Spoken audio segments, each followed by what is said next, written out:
today are people who work on behalf of the city of Seattle, grassroots organizations who do the hard work, who are on the front lines of so many different challenging issues in our community. And so I want to say thank you all. Today is about being able to provide some gratitude to all of the amazing work that you all do, and then just to give you an opportunity to look at the office where you're often on the phone with us and communicating with us.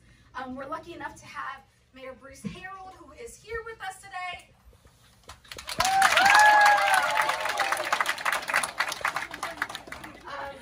I am really grateful for Mayor Harrell's leadership in this administration, and also when I think about the founding of this office in particular. At that time, Mayor Harrell was on the Seattle City Council. He was a Seattle City Council member, and some of you may recall. Some of you may age yourself as you recall. At that time, a lot of community members, some who are in this room, were advocating for an office that specialized in the needs of our immigrant and refugee communities, and wanted a place where they could go to and be able to get support. We often know folks who come to this country as new immigrants, as refugees. It's a challenge to navigate the system. As Americans, as English speakers, it's a challenge to navigate the system. Has anybody been to the DMV? Like, it adds layers, right? And so there's language barrier issues, there's transportation issues, and so we recognize that there are specific needs that our immigrant and refugee communities need, and they contribute here locally. They're taxpayers. When I was just looking at some data earlier, 2019, the immigrants in the city of Seattle alone have paid $12.3 billion into our local economy. And so they're contributing members, and so we want to make sure that we're also providing support to them. I'm just one person, the director of the office. This office is being co-led by really amazing staff folks, and I want to recognize them. Rhoda Shep, who runs our finance. Sia from our language access team, Peggy, Isaiah, Shelpa, Amy, Javiera, Miriam, and Oksana. Charlie, who's our DJ. And Lynn, where is Lynn? I can't see timing.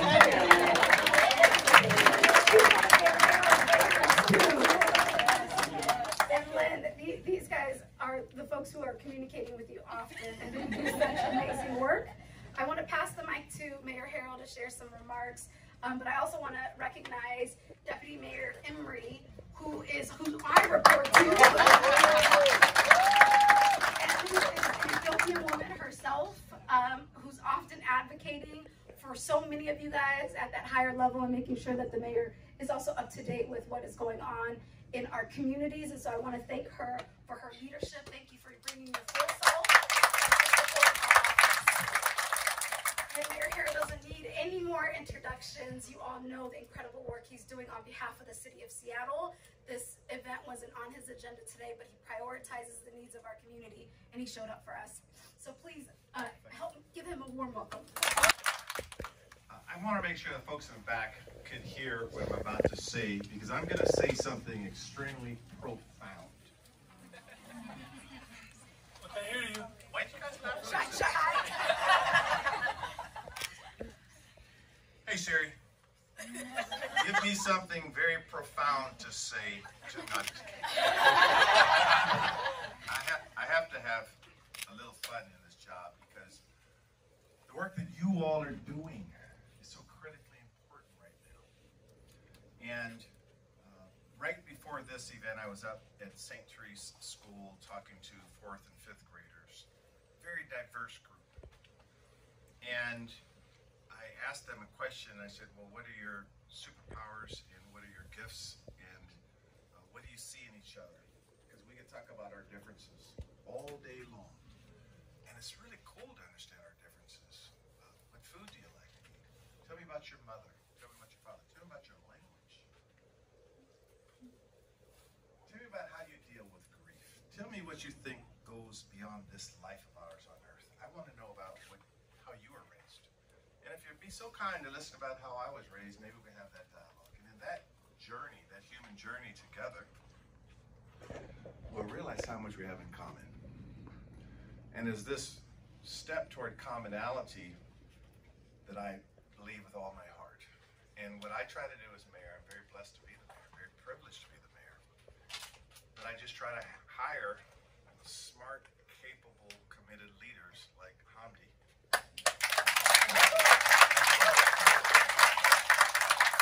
Deputy Mayor Emery, because they may have experiences that I didn't have. Like many of you, I was born a long, far away from here. It's about 8 blocks from here. The hospital is called Cabrini Hospital.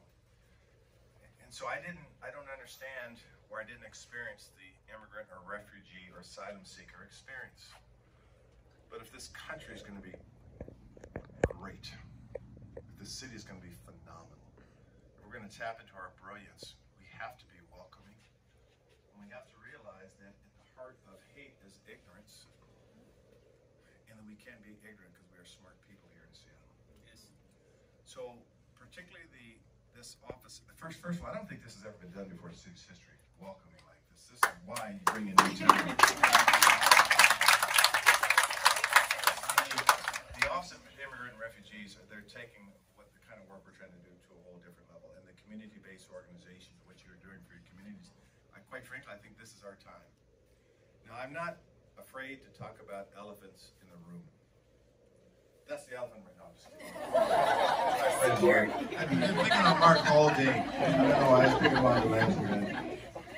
We're living in a world where, particularly with asylum seekers and the refugee situation, that last week I was meeting with mayors from the major cities, Chicago, Los Angeles, Atlanta. My job to lead this city and to work with our federal and our state partners are going to be at an all-time high, because our federal government, they're just dropping the ball. And I don't say this to be critical, I just say this to speak truth to power, that right now this work we're doing on a grassroots level, I don't even know if I need this, so I'll keep doing it. Sounds like there's a lot of people. That's okay. That I'm going to need you to help give us the answers. I will pray and I will walk and I will read everything I can and walk around the communities and do everything I humanly can, but the answers are going to come from the community. And I'll be darned, some of you are religious folks, so I'll say, I'll be darned that I'm going to let any of my outlying cities drop the ball on homelessness, on opioid, on fentanyl, on immigrant, refugee, and asylum seekers. I have to be as collaborative as possible. And one thing you just don't see me saying, you don't see me doing, is criticizing others in local government. I'm the mayor of the largest city in this state. I have a big budget, I have a lot of employees. I can talk, or I can blame all day long about what I see around me. I've just found that hasn't been that helpful, because I can only control what I can control. And so behind the scenes, I talk to folks to realize the urgency of this work that you all are doing. This country would not even be remotely where it is if we did not let people that don't look like me. Perhaps they don't even worship the name of God on how they call that God. They may call that God something differently. They may not even believe in God. They're different, but they could be brilliant and beautiful. That I have to tap into that. Because at the end of the day, this is what we all want. We want to feel safe. We want our kids and those around us to have a better life than perhaps we did. We want to be able to old age gracefully. We want to be able to love whoever we want to love without judgment. We want to be happy. We all want that. I don't care where you came from. And so you all are the leaders of doing that. And I will pledge to you, I'll commit to you. And, you know, this is a new thing. You know, everything I say is recorded. I've been elected 4 times, and no one says, you know, you said that, but you didn't, because I try to lead with integrity. That I will pledge to you, I will do my best to be your servant leader. I'll do my best to listen to you. And I will close by saying this, and I don't say this patronizingly, that I try to tap into brilliance around me. That's my secret power. yesterday I interviewed a few people for a particular job we have open, and it's sort of in the health space. Because when I see people on 3rd Avenue that are sick, some of them look like me. I see people downtown that are having lives of despair. I want to love them and I want to get them treated. When I see people that are coming here from a different part of the world who just want the ability to express themselves and love and optimize, my love comes out. I don't want to arrest anybody. You know, I've spent time in penitentiaries. Let me clarify that.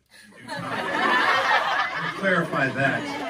It can be taken out of context. When I was in college, as an example, every other week we'd go out to a reformatory and tutor inmates. And then even as a volunteer, I would tutor people in different inmate facilities.